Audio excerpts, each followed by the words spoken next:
मम्मा, कल मैं नदी पर बैठा हुआ था कि वहाँ जग्गू आ गया। मम्मा, उसने मेरा भोजन भी छीन लिया और मुझे मारा भी। किकी बेटा, आपने क्या चूड़ियाँ पहन रखी थी? चूंच मारकर सर फोड़ देते उस कौवे के बच्चे का। अगर फिर से ऐसा करे तो पत्थर उठाकर सर में मारना उस जग्गू के। अपने बाप की तरह शैतान है वो भी। पापा, किकी हर रोज नदी पर मुझसे लड़ाई करता है। कल भी उसने मुझसे लड़ाई की थी।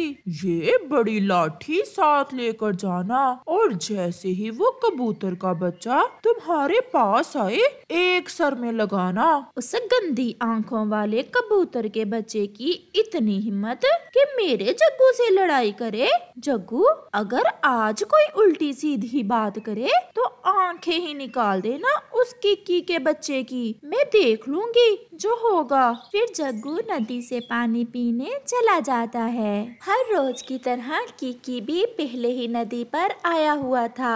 इस पेड़ से लेकर उस पेड़ तक की नदी मेरी है। मैंने तुम्हें कल भी बताया था। फिर तुमने यहाँ से पानी क्यों पिया? आज मैं तुमसे नहीं डरूंगा। ऐसा कहते हुए किकी एक पत्थर उठाकर जग्गू के सर में दे मारता है। जग्गू के सर से खून बहना शुरू हो जाता है। तुमने मेरा सर फोड़ दिया। मैं अभी अपने मम्मा पापा को बताता हूँ। ऐसा कहते हुए जग्गू वहाँ से चला जाता है। अरे जग्गू, तुम्हारे सर से तो खून बह रहा है, क्या हुआ है? मम्मा, मम्मा, किकी ने मेरे सर में पत्थर मारा है। मुझे बहुत दर्द हो रहा है। चलो ए कालू, आज उस कबूतर के बच्चे को तो ऐसा सबक सिखाएंगे कि उसकी नस्लें याद रखेंगी। कहाँ है मेरी बड़ी लाठी? कहाँ है? पिताजी, ये पड़ी है। फिर कालू कौवा अपनी लाठी उठाता है और गोरी को साथ लेकर कबूतर के घर की तरफ चला जाता है। कबूतर भैया, मैं थोड़ी दूर बैठी सब देख रही थी। पहले पत्थर आपके बेटे ने ही मारा था जग्गू के। तो फिर क्या हुआ?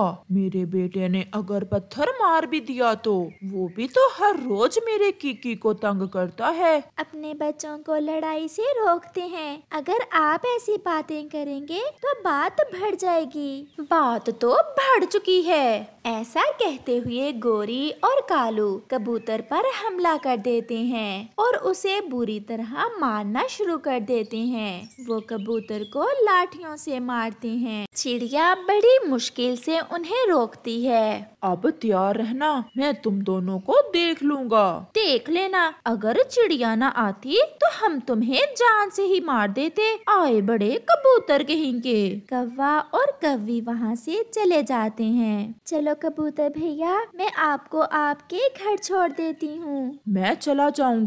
ऐसा कहते हुए कबूतर वहाँ से चला जाता है। पति जी, ये क्या हुआ है? क्या किसी से लड़ाई हुई है? लड़ाई तो अब होगी। आज रात मैं उन कौवों का घर ही जला दूंगा। उन्होंने पूरे जंगल के सामने मेरी बेइज्जती की है। किकी बेटा, अगर मारना ही था तो ऐसे मारते पत्थर के जान से ही मार देते उस जग्गू को।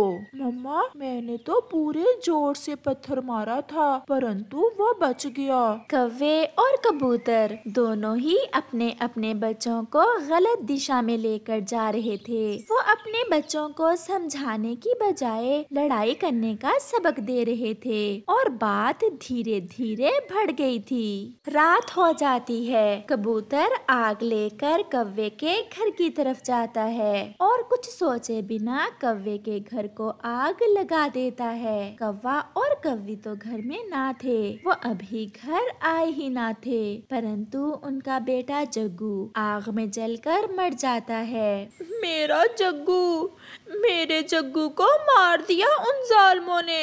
मैं किसी को नहीं छोड़ूंगी, मैं सबको मार दूंगी। गोरी अपने दोनों भाइयों को बुला लेती है और कबूतर के घर पर हमला कर देती है। लूसी तो अपने बेटे किकी को साथ लेकर भाग जाती है, परंतु कबूतर पकड़ा जाता है और वो सब कौवे कबूतर को मार देते हैं। दोनों घर उजड़ चुके थे। कालू और गोरी का बेटा अब वापस नहीं आ सकता था और लूसी का पति कबूतर भी मर चुका था।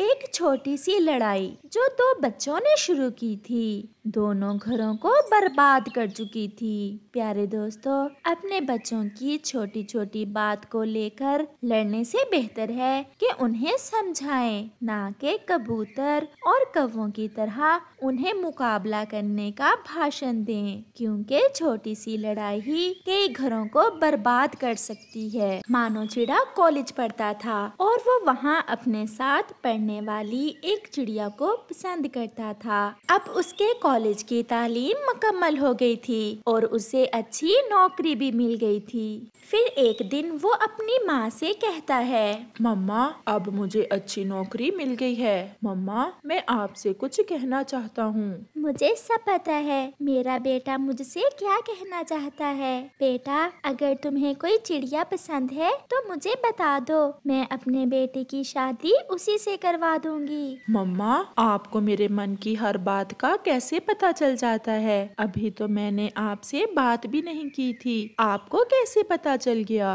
बेटा, एक माँ अपने बच्चे की हर बात को समझ लेती है, चाहे बच्चा अपनी जबान से कुछ कहे या ना कहे। अच्छा, अब जल्दी से मुझे मेरी बहू का नाम बताओ। मम्मा, कोमल है उसका नाम। मम्मा, अपने नाम की तरह वो भी बहुत सुंदर है। आपको कोमल जरूर पसंद आ जाएगी। मुझे अपने बेटे की पसंद पर पूरा विश्वास है। अब मैं अपने बेटे की शादी जल्द से जल्द कर दूंगी ताकि मेरे घर में भी रौनक लगे। मानो अपनी मम्मा के गले लग जाता है। वो दोनों माँ बेटा बहुत खुश थे। फिर ऐसे कुछ ही दिनों में कोमल ब्याह कर उस घर में आ जाती है। कोमल थोड़ी मॉडर्न ख्यालात की थी। घर के काम काज करना उसे पसंद नहीं था।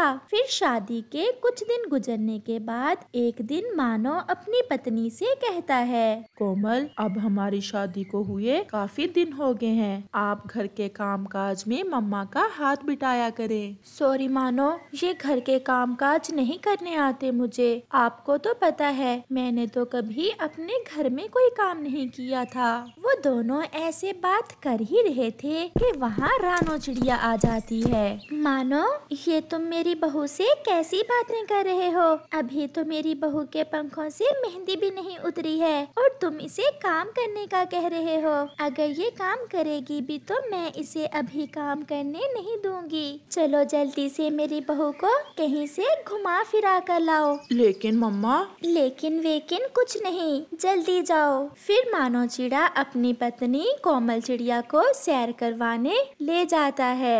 एक दिन रानो चिड़िया की तबीयत कुछ ठीक नहीं थी। वो अपनी बहू से कहती है, कोमल बहू, आज हमारे घर में कुछ खास मेहमान आ रहे हैं और मेरी तबीयत कुछ ठीक नहीं है। आप ऐसा करें, आज खाना आप बना लें, मैं थोड़ी देर आराम कर लेती हूँ। आज रानो ने पहली बार अपनी बहू को कोई काम कहा था, इसलिए वो इनकार नहीं कर पाती। अच्छा सासू माँ, बना देती हूँ। फिर रानो अपने कमरे में और कोमल रसोई में चली जाती है। कोमल ने अभी थोड़ी ही रोटियां बनाई थी कि उसका गर्मी से बुरा हाल हो जाता है। किस मुसीबत में जान फंस गई है, मुझसे नहीं बनेगा खाना, मैं तो जा रही हूँ अपने कमरे में। फिर कोमल रसोई में सब छोड़कर अपने कमरे में चली जाती है। मानो, ये आपकी माँ ने तो मुझे नौकरानी ही बना दिया है। मुझ अकेली को खाना बनाने रसोई में भेज दिया। मैं तो आराम करने लगी हूँ और अब मुझे कोई लेक्चर मत देना। इससे पहले मानो कुछ कहता, कोमल अपने बिस्तर पर चली जाती है। फिर थोड़ी देर बाद रानो चिड़िया आती है। बहू,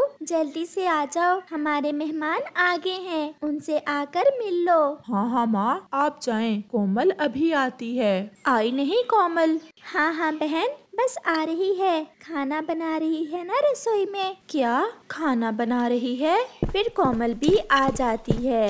अरे मम्मा आप? सासू माँ, आपने बताया ही नहीं कि मेरी मम्मा आ रही है। बेटा, मैंने बताया तो था कि हमारे खास मेहमान आ रहे हैं। फिर रानो चिड़िया रसोई में जाती है और खाना ले आती है। ये लीजिए, गरम गरम खाना खाइए। आपकी बेटी ने अपने हाथों से बनाया है। अच्छा, कोमल ने बनाया है? लेकिन कोमल तो मेरी बहू तो बहुत अच्छा खाना बनाती है। कोमल ये सब देख बहुत हैरान हो रही थी, क्योंकि वो तो रसोई में सब कुछ वैसे ही छोड़कर आ गई थी और रानो चिड़िया ने खराब तबीयत के बावजूद सारा खाना बनाया था।